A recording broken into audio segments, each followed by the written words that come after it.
ولو أننا نزلنا إليهم الملائكة وكلمهم الموتى وحشرنا عليهم كل شيء قبلا ما كانوا ليؤمنوا إلا إن شاء الله ولكن أكثرهم يجهلون وكذلك جعلنا لكل نبي عدوا شياطين الإنس والجن يوحي بعضهم إلى بعض زخرف القول غرورا ولو شاء ربك ما فعلوا فذرهم وما يفترون ولتصغى إليه أفئدة الذين لا يؤمنون بالآخرة وليرضوا وليقترفوا ما هم مقترفون أفغير الله يبتغي حكما وهو الذي أنزل إليكم الكتاب مفصلا والذين آتيناهم الكتاب يعلمون أنه منزل من ربك بالحق فلا تكونن من الممترين وتمت كلمة ربك صدقا وعدلا لا مبدل لكلماته وهو السميع العليم وإن تطيع أكثر من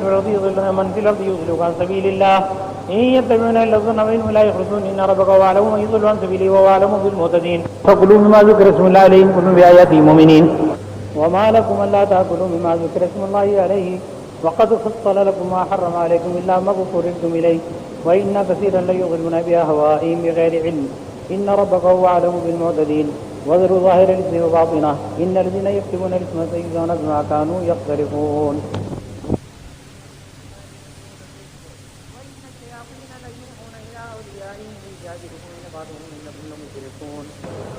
أومن كان ميتا فأحييناه وجعلنا له نورا يمشي به في الناس كمن مثله في الظلمات ليس بخارج منها كذلك زين للكافرين ما كانوا يعملون وكذلك جعلنا في كل قرية أكابر مجرمين ليكفروا فيها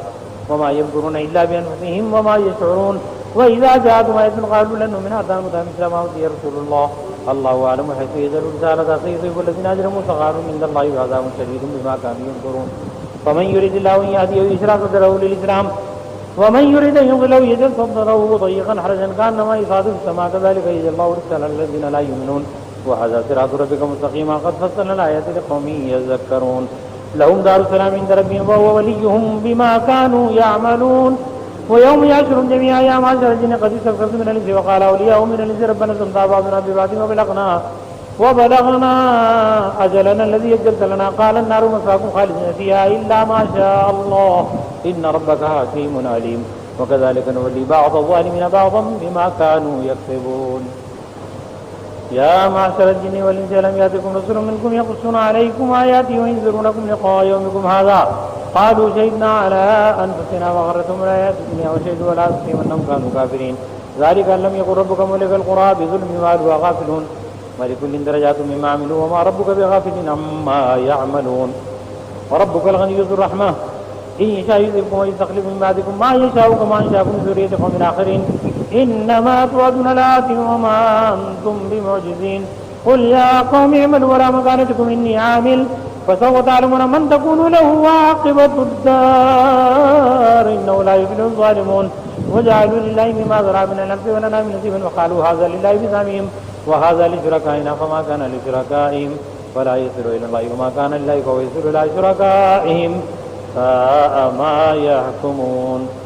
كذلك زين لكثير من المشركين قتل أولادهم شركاءهم ليردوهم وليلبسوا عليهم دينهم ولو شاء الله ما فعلوا فذرهم وما يفترون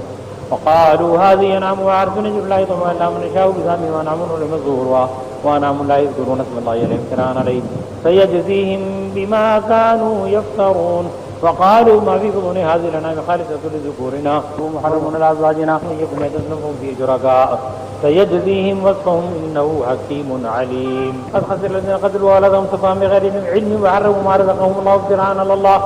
قد ضلوا وما كانوا مهتدين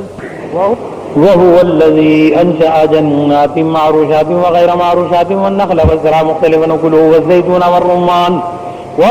متشابها وغير متشابه كلوا من ثمره إذا أثمر وقوي ما صادق ولا تسرفوا إنه لا يحب المسرفين ومن الأنعام حمولة وفرشا كلوا مما رزقكم الله ولا تتبعوا خطوات الشيطان إنه لكم عدو مبين 8 أزواج من الضأن 2 ومن المعز 2 قل الذكرين حرم من الأنثيين ما اشتملت عليه أرحام الأنثيين نبئوني بعلم إن كنتم صادقين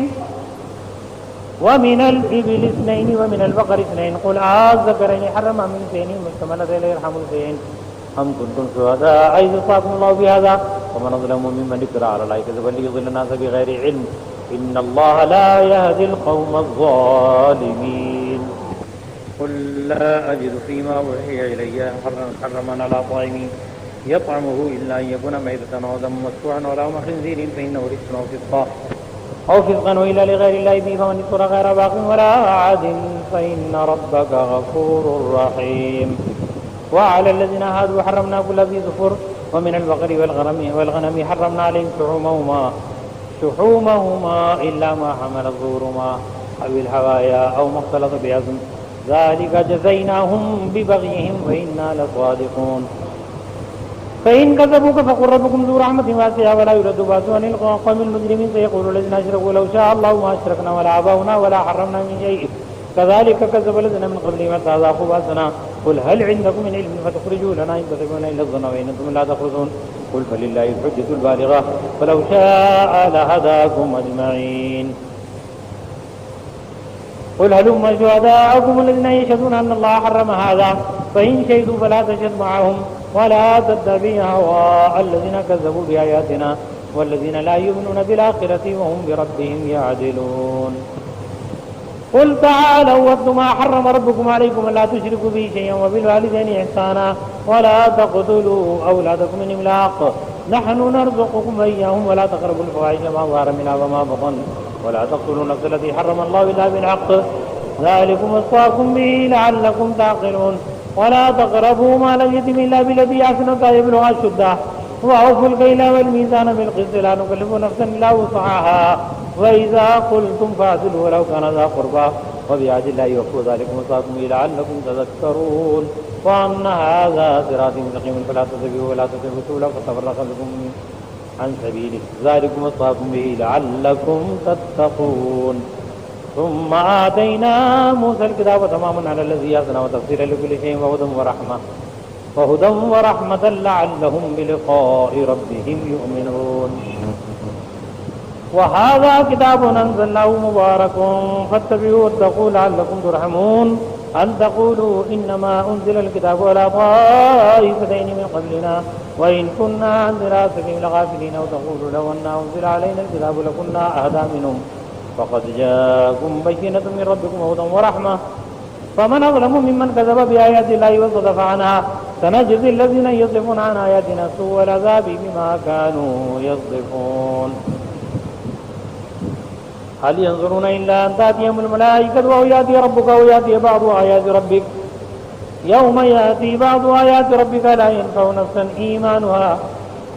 لم تكن آمنت من قبل وكسبت في إيمانها خيرا قل انتظروا إنا منتظرون. إن الذين فرقوا دينهم وكانوا شيعا لست منهم في شيء إنما أمرهم إلى الله ثم ينبئهم بما كانوا يفعلون. من جاء بالحسنة فله أجر أمثالها ومن جاء بسيئة فلا يجزى إلا مثلها وهم لا يظلمون. قل إنني هداني ربي إلى صراط مستقيم دينا قيما ملة إبراهيم حنيفا وما كان من المشركين. قل إن صلاتي ونسكي ومحياي ومماتي لله رب العالمين لا شريك له وبذلك أمرت وأنا أول المسلمين. قل غير الله يبغي ربا وهو رب كل شيء ولا تكسب كل نفس إلا عليها ولا تزر وازرة وزر أخرى ثم إلى ربكم مرجعكم فينبئكم بما كنتم فيه تختلفون. وهو الذي جعلكم خلائف الأرض ورفع بعضكم فوق بعض درجات ليبلوكم فيما آتاكم إن ربك سريع العقاب وإنه لغفور رحيم. ألف لام ميم صاد كتاب أنزل إليك فلا يكن في صدرك حرج منه لتنذر به وذكرى للمؤمنين اتبعوا ما أنزل إليكم من ربكم ولا تتبعوا من دونه أولياء قليلا ما تذكرون. وكم من قرية أهلكناها فجاءها بأسنا بياتا وهم قائلون فما كان دعواهم إذ جاءهم بأسنا إلا أن قالوا إنا كنا ظالمين فلنسألن الذين أرسل إليهم ولنسألن المرسلين فلنقصن عليهم بعلم وما كنا غائبين. والوزن يومئذ الحق فمن ثقلت موازينه فأولئك هم المفلحون ومن خفت موازينه فأولئك الذين خسروا أنفسهم بما كانوا بآياتنا يظلمون. ولقد مكناكم في الأرض وجعلنا لكم فيها معايش قليلا ما تشكرون. ولقد خلقناكم ثم صورناكم ثم قلنا للملائكة اسجدوا لآدم فسجدوا إلا إبليس لم يكن من الساجدين قال ما منعك ألا تسجد إذ أمرتك قال أنا خير منك خلقتني من نار وخلقته من طين قال فاهبط منها فما يكون لك أن تتكبر فيها فاخرج إنك من الصاغرين قال أنظرني إلى يوم يبعثون قال إنك من المنظرين قال فبما أغويتني لأقعدن لهم صراطك المستقيم ثم لآتينهم من بين أيديهم ومن خلفهم وعن أيمانهم وعن شمائلهم ولا تجد أكثرهم شاكرين قال اخرج منها مذموما مدحورا لمن تبعك منهم لأملأن جهنم منكم أجمعين ويا آدم اسكن أنت وزوجك الجنة فكلا من حيث شئتما ولا تقربا هذه الشجرة فتكونا من الظالمين فوسوس لهما الشيطان ليبدي لهما ما وري عنهما من سواتهما وقال ما نهاكما ربكما عن هذه الشجرة إلا أن تكونا ملكين أو تكونا من الخالدين وقاسمهما إني لكما لمن الناصحين فدلاهما بغرور فلما ذاقا الشجرة بدت لهما سواتهما وطفقا يخصفان عليهما من ورق الجنة وناداهما ربهما ألم أنهكما عن تلكما الشجرة وأقل لكما إن الشيطان لكما عدو مبين قالا ربنا ظلمنا أنفسنا وإن لم تغفر لنا وترحمنا لنكونن من الخاسرين قال اهبطوا بعضكم لبعض عدو ولكم في الأرض مستقر ومتاع إلى حين قال اهبطوا بعضكم لبعض عدو ولكم في الأرض مستقر ومتاع إلى حين قال فيها تحيون وفيها تموتون ومنها تخرجون يا بني آدم قد أنزلنا عليكم لباسا يواري سواتكم وريشا ولباس التقوى ذلك خير ذلك من آيات الله لعلهم يذكرون يا بني آدم لا يفتننكم شيطانكم أخرج أبويكم من الجنة ينزعونهما لباسهما ليريهما سواتهما إنه يراكم هو وقبيله من حيث لا ترونهم إنا جعلنا شياطين أولياء للذين لا يؤمنون وإذا فعلوا فاحشة قالوا وجدنا عليها آباءنا والله أمرنا بها قل إن الله لا يأمر بالفحشاء وتقولون على الله ما لا تعلمون قل أمر ربي بالقسط وأقيموا وجوهكم عند كل مسجد وادعوه مخلصين له الدين كما بدأكم تعودون فريقا هدى وفريقا حق عليهم الضلالة إنهم اتخذوا شياطين أولياء من دون الله فيحسبون أنهم مهتدون يا بني آدم خذوا زينتكم عند كل مسجد وكلوا واشربوا ولا تسرفوا إنه لا يحب المسرفين قل من حرم زينة الله الذي أخرج لعباده الطيبات من الرزق قل هي للذين آمنوا في الحياة الدنيا خالصة يوم القيامة كذلك نفصل الآيات لقوم يعلمون قل إنما حرم ربي الفواحش ما ظهر منها وما بطن والإثم والبغي بغير الحق وأن تشركوا بالله ما لم ينزل به سلطانا وأن تقولوا على الله ما لا تعلمون ولكل أمة أجل فإذا جاء أجلهم لا يستأخرون ساعة ولا يستقدمون يا بني آدم إما يأتينكم رسل منكم يقصون عليكم آياتي فمن اتقى وأصلح فلا خوف عليهم ولا هم يحزنون والذين كذبوا بآياتنا واستكبروا عنها أولئك أصحاب النار هم فيها خالدون ومن أظلم ممن افترى على الله كذبا وكذب بآياته أولئك ينالهم نصيبهم من الكتاب حتى إذا جاءتهم رسلنا يتوفونهم قالوا إنما كنتم تدعون من دون الله قالوا ضلوا عنا وشهدوا على أنفسهم أنهم كانوا كافرين قال ادخلوا فيه ومن قد خلت من قبلكم من الجن والإنس في النار كلما دخلت أمة لعنت أختها حتى إذا اداركوا فيها جميعا قال ادخلوا لأولاهم ربنا هؤلاء يضلون فأتهم عذابا ضيفا من النار قال لكل ضيف ولكن لا تعلمون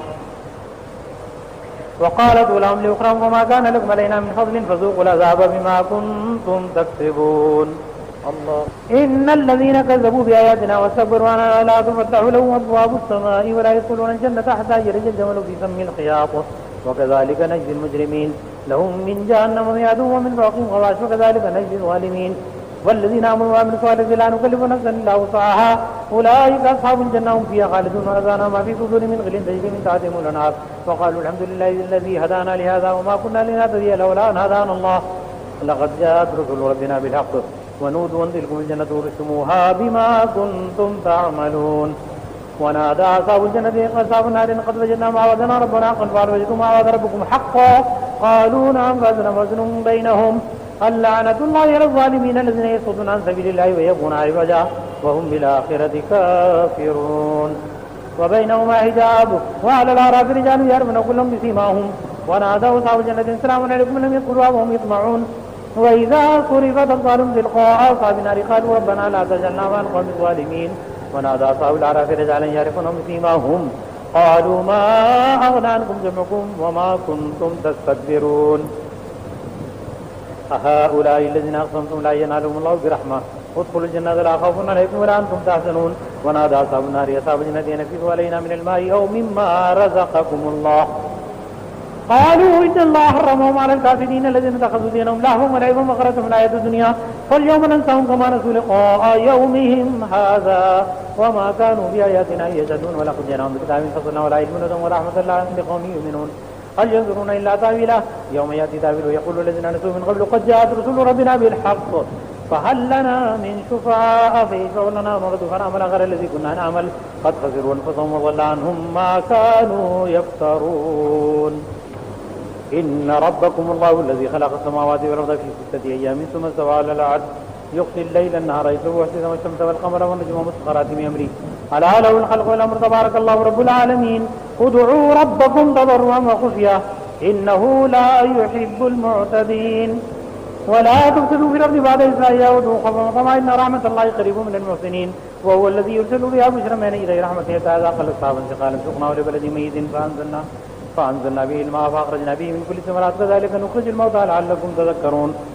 والبلد الطيب يخرج نباته بإذن ربه والذي خبث لا يخرج إلا نكدا كذلك نصرف الآيات لقوم يشكرون لقد أرسلنا نوحا إلى قومه فقال يا قوم اعبدوا الله ما لكم من إله غيره إني أخاف عليكم عذاب يوم عظيم قال الملأ من قومه إنا لنراك في ضلال مبين قال يا قوم ليس في ضلالة ولكني رسول من رب العالمين أبلغكم رسالات ربي وأنصح لكم وأعلم من الله ما لا تعلمون